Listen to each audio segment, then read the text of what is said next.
ఓం మహాగణపతే నమః. రాహువు ఈ మాసంలో అంటే 2025 మే 18 నుంచి మనకు మీనరాశి నుంచి కుంభరాశిలోకి సంచారం చేస్తున్నాడు. ఈ యొక్క సంచారము అన్ని రాశుల వరకు ఏ విధంగా ఉంటుందో చూద్దాం. ముఖ్యంగా మనకు 4 గ్రహాలు దీర్ఘకాలికంగా ప్రతి రాశి వారికి ప్రభావం చూపిస్తాయి. అందులో మనకు శని గ్రహము 2.5 సంవత్సరాలు, అదేవిధంగా గురుగ్రహము సంవత్సర కాలం పాటు, రాహు కేతు ఈ 2 గ్రహాలు 1.5 సంవత్సరం కాలం పాటు ఒక్కొక్క రాశిలో సంచారం చేస్తాయి. అంటే ఈ గ్రహాలు ఒక్కొక్క రాశి వారికి 1.5 సంవత్సరం వరకు ప్రభావం చూపుతూ ఉంటాయి. అందులో భాగంగా మనకి ఈ రాహు గ్రహము మీనరాశి నుంచి కుంభరాశిలోకి ఈ మాసంలో 18వ తేదీ రోజు మనకి గ్రహ యొక్క సంచారం అనేది జరుగుతుంది. కాబట్టి ఈ రాహు కుంభరాశిలో మనకు 1.5 సంవత్సరం వరకు ఉంటుంది. ఇక నుంచి ఏదైతే రాహు యొక్క ప్రభావం ఉందో అది అన్ని రాశుల వారికి ఆ ప్రభావంలో మార్పు అనేది జరుగుతుంది. అయితే ముఖ్యంగా రాహుగ్రహం గురించి కనుక ఒకసారి మనము గమనించినట్టయితే రాహుగ్రహము పాపగ్రహము. అయితే ఈ రాహుగ్రహం వల్ల కొన్ని ముఖ్యమైనటువంటి ఫలితాలు కూడా కలుగుతాయి. అంటే కొన్ని పాజిటివ్ ఫలితాలు కూడా కలుగుతాయి. ఈ రాహుగ్రహం వల్ల ఏదైతే మనం చేయలేమో అది మనం చేయగలుగుతాము. అంటే ఒకవేళ రాహుగ్రహం కనుక మన యొక్క జాతకంలో కానీ లేదా గోచార రీత్యా కానీ మనకు అనుకూలంగా ఉన్నట్టయితే ఏదైతే మనం ఇన్ని రోజులు చేయలేమో, ఏదైతే మన వల్ల కాదు అని అనుకున్నామో అలాంటి గొప్ప గొప్ప కార్యాలు కూడా వీరు మొదలు పెట్టగలుగుతారు. వాటిని పూర్తి చేయడానికి కూడా అవకాశం అనేది ఉంటుంది. అందువల్ల రాహుగ్రహం యొక్క ప్రభావము, రాహుగ్రహం యొక్క సంచారం అనేది చాలా ముఖ్యమైనటువంటి గ్రహ సంచారంగా మనము భావించవచ్చు. అయితే ముఖ్యంగా ఇప్పుడు రాహు మనకి మీనరాశి నుంచి కుంభరాశిలోకి సంచారం చేస్తున్నాడు. ఇది కాలపురుషుని యొక్క కుండలిలో 11వ స్థానము, అంటే లాభస్థానము. అంటే లాభస్థానంలో రాహు యొక్క సంచారం అనేది జరుగుతుంది. ఇది ముఖ్యమైనటువంటి విషయము. అదేవిధంగా మనకు ఈ రాహు శని యొక్క రాశిలోకి సంచారం చేస్తున్నాడు. అంటే ఏంటి, మనకి ఏదైతే కుంభరాశి ఉందో కుంభరాశి శని యొక్క రాశి. అదేవిధంగా శని గ్రహము రాహుగ్రహానికి మిత్రత్వం ఉంటుంది. కాబట్టి రాహువు ఈ రాశిలో బలవంతుడిగా ఉంటాడు. చక్కటి ఫలితాలు అనేవి మనకి కలగజేస్తాడు. ఇక చూసినట్టయితే కుంభరాశి కూడా మనకు ముఖ్యంగా కుంభరాశి యొక్క ఫలితాలను కనుక మనం ఒకసారి గమనించినట్టయితే కుంభరాశి ఒక లోతైనటువంటి రాశి, అంటే డీప్ థింకింగ్ ఉన్నటువంటి రాశి. అదేవిధంగా వాయుతత్వ రాశి. ఈ రాహు కూడా ఎప్పుడు కానీ అవుట్ ఆఫ్ ద బాక్స్ ఉంటాడనమాట. అంటే ఏదైతే సహజ సిద్ధంగా కాకుండా మరి ఒక ముఖ్యంగా అవుట్ ఆఫ్ ద బాక్స్ ఆలోచించే విధంగా ఉంటాడు. కాబట్టి ప్రజలందరూ అంటే ఎవరైనా అన్ని రాశుల వారు ముఖ్యంగా ఏదో కొత్త విషయాన్ని నేర్చుకునేటటువంటి అవకాశం ఉంటుంది. కొత్త విషయాల గురించి ఆలోచించేటటువంటి అవకాశం ఉంటుంది. అదేవిధంగా కొత్త టెక్నాలజీస్ కూడా, ఇప్పుడు మనం ఏదైతే ఏఐ అనుకుంటున్నామో లేదా ఎలక్ట్రానిక్స్ టెక్నాలజీస్, ఇలాంటివి కొత్త కొత్త టెక్నాలజీస్ కూడా ఈ 1.5 ఇయర్ లోపల అందరూ నేర్చుకోవడం లేదా వాటి వైపు ఆసక్తి చూపించడం లాంటివి తప్పకుండా జరిగే అవకాశాలు మనకు ఎక్కువగా కనిపిస్తున్నాయి. అంతేకాకుండా సోషల్ నెట్వర్క్ అనేది పెరుగుతుంది. ఏదైతే ఇంకా సోషల్ మీడియా, సోషల్ నెట్వర్కింగ్ ఇలాంటివి చాలా పెరుగుతాయి. ఎందువల్లంటే మనకు 11వ రాశి ముఖ్యంగా నెట్వర్కింగ్ సంబంధించినటువంటి రాశి, స్నేహితులకు సంబంధించినటువంటి రాశి. అందులో రాహు అనేది మనకు సంచారం జరుగుతుంది. కాబట్టి ఈ సోషల్ మీడియా, సోషల్ నెట్వర్కింగ్ లాంటివి కూడా చాలా ఎక్కువగా అయ్యే అవకాశాలు కూడా మనకి ఈ రాహుగ్రహం వల్ల కలుగుతాయి. ఓవరాల్గా చూసినట్టయితే ఈ రాహుగ్రహం యొక్క సంచారము కుంభరాశిలో చాలా చక్కగా ఉంటుంది. శని రాశి కాబట్టి ఈ రాహుగ్రహానికి అనుకూలమైనటువంటి రాశిలోనే సంచారం అనేది జరుగుతుంది. ఇది ముఖ్యంగా ఈ రాశి యొక్క మనకు రాహు యొక్క సంచారము. అయితే ఈ సంచారము 12 రాశుల వారికి ఏ విధంగా ఉంటుందో చూద్దాము. సింహరాశి వారికి రాహు కుంభరాశిలో సంచారం చేస్తున్నప్పుడు కలిగేటటువంటి ఫలితాలు కనుక ఒకసారి గమనించినట్టయితే ఈ సింహరాశి వారికి సప్తమంలో రాహు యొక్క సంచారం ఉంటుంది. కాబట్టి ఇది సంబంధ బాంధవ్యాలను కాస్త ఇబ్బంది పెట్టేటటువంటి సంచారంగా మనం చెప్పవచ్చు. ఒకవేళ చూసినట్టయితే కాస్త వివాహ దంపతుల మధ్య కానీ లేదా పార్ట్నర్స్ మధ్య కానీ కాస్త చిన్న చిన్న గొడవలు వచ్చేటటువంటి అవకాశాలు ఉంటాయి. ఆ విషయంలో కాస్త జాగ్రత్త పడండి.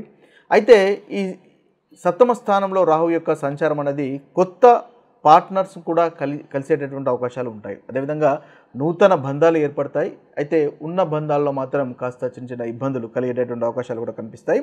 అయితే కొత్త వెంచర్స్ కూడా స్టార్ట్ చేసేటటువంటి అవకాశాలు ఉంటాయి. బిగ్ వెంచర్స్ స్టార్ట్ చేసేటటువంటి అవకాశాలు ఉంటాయి. వ్యాపారాలు ఇంకా చేస్తున్న వారికి కొత్త కొత్త వ్యాపారాలు చేసేటటువంటి అవకాశాలు ఉంటాయి. ఆ వ్యాపారాలు కూడా పెద్దగా చేసేటటువంటి అవకాశాలు అనేవి ఈ రాహుగ్రహము మనకి సింహరాశి వారికి ఇస్తుంది. అయితే ముఖ్యంగా ఈ రాశివారు జాగ్రత్త పడవలసినటువంటి విషయం కనుక చూసినట్టయితే అనవసరమైనటువంటి సంబంధాలకు జోలికి వెళ్లకుండా ఉండడం అనేది మీకు చెప్పదగినటువంటి సూచన.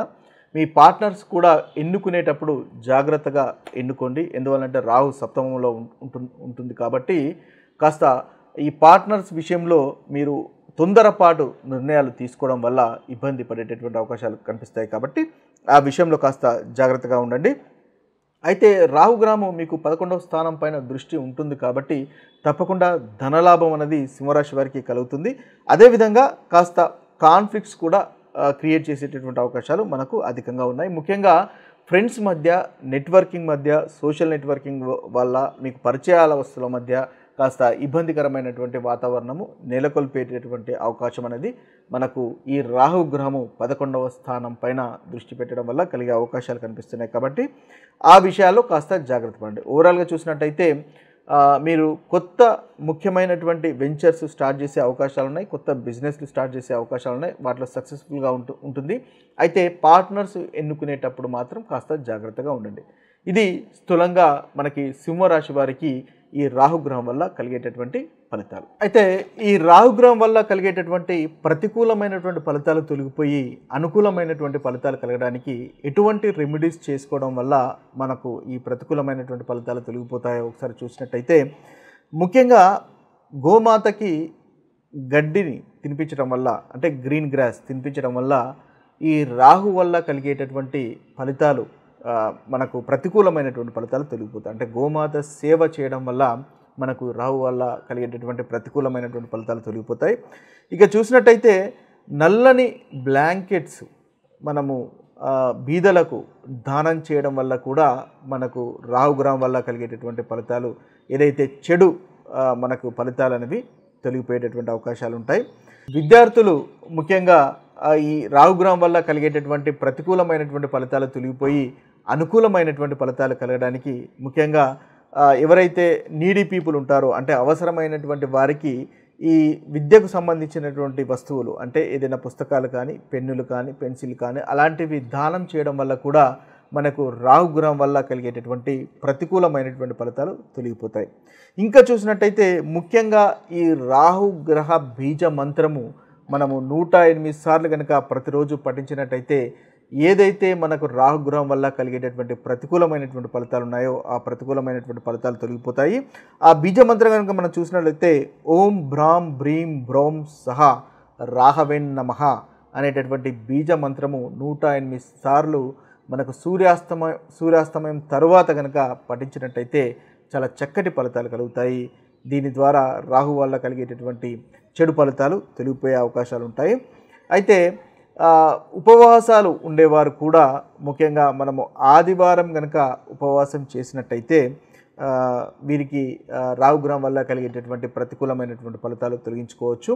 ఇంకా చూసినట్టయితే ముఖ్యంగా మీరు ఆల్కహాల్ సేవించేటటువంటి అలవాటు కనుక ఉన్నట్టయితే వాటిని తగినంతగా, అంటే ఎంత మీకు సాధ్యమైనంత వరకు వాటిని మానుకోవడం మంచిది. ఒకవేళ మానుకొని పరిస్థితులు కనుక ఉన్నట్టయితే ఎంత తక్కువగా సేవిస్తే అంత ఉత్తమమైనటువంటి ఫలితాలు మీరు పొందగలుగుతారు.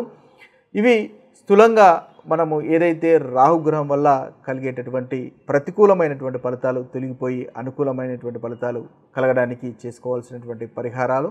ఇక మనం గమనించవలసింది ఏంటంటే, మీ యొక్క జన్మ జాతకంలో కనుక చక్కటి గ్రహస్థితి కనుక ఉన్నట్టయితే, రాహు యొక్క స్థితి చాలా చక్కగా ఉన్నట్టయితే మీకు గోచారంలో రాహుగ్రహం యొక్క ప్రభావము అంతగా అనుభవంలోకి రాదు అని గుర్తించండి.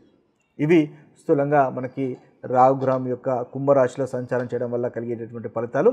మరొక వీడియోలో మరొక రాశి ఫలితాలతో కలుద్దాము. అంతవరకు సెలవు. సర్వే జన సుజనో భవంతు, సర్వే సుజన సుఖినో భవంతు. నమస్తే.